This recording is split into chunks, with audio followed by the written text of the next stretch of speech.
Bana, hii ni Mwenge wa Uhuru na sasa hivi huko jijini Dodoma, na hapa tuko backstage ambako wako wasanii wengi sana, na kwa mbali namuona Wise. Yo my man, mambo vipi?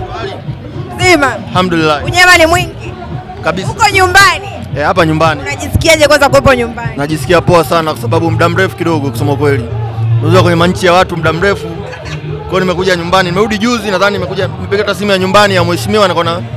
Ulikuwa kwenye nchi za watu wapi ndugu yangu? Mimi mwenyewe sina taarifa. Kwa Saudi Arabia kwenye tour. Kwa ajili ya kazi au ni mambo yako binafsi? Shows nimeposti, watu wakiangalia kwenye page zangu wataona. Nimefanya shows kama 3 pale. Kubwa sana, nzuri sana. Yeah. Karibu sana. Unajisikiaje lakini pia kuwepo kwenye shughuli ya Mwenge kama hii ambayo imeandaliwa leo tena nyumbani kwenu kabisa? Nilikuwa na shughuli leo tena. Ile Samia na Serengeti nini hiyo. Lakini kutokana na uzito wa nyumbani na nikaona kwamba nyumbani nikaacha ile nikaja nyumbani. Kwa hiyo ni kwa sababu hapa ndo nimeanza career yangu. Watu walinisupport hapa kabla mtu wote anisupport. Na nimekuja kwa kaka baba yetu Mavunde, mtu poa sana kuanzia niko shule mimi nakumbuka. Ana support na tusupport kuanzia naanza career yangu, alikuwa anakuja shule niko Dodoma Secondary pale nani. Kwa hiyo nyumbani ni nyumbani. Kwa home of everything najisikia vizuri sana kusema kweli. Watu watarajie nini leo? Mimi show huaga na uaga sana. Mimi naweza kanikuta nimepoa tu, lakini jukwani mimi nakuaga na surprises. Watu wanajua. Hata mara mwisho tuliimba hapa kwenye Mwenge pia nadhani ilikuwa kitu poa sana. Kwa leo inaweza kama mara mbili yake. Watu waandae energy.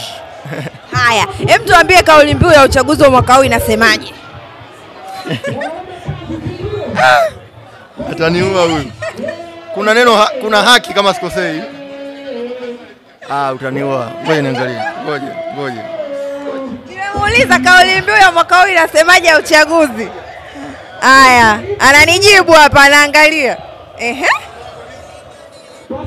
Jitokeze kushiriki uchaguzi mkuu mwaka 2025 kwa amani na utulivu. Niongeze tabia ya kusoma. Jitokeze kushiriki uchaguzi mkuu wa mwaka 2025 kwa amani na utulivu. Sawa.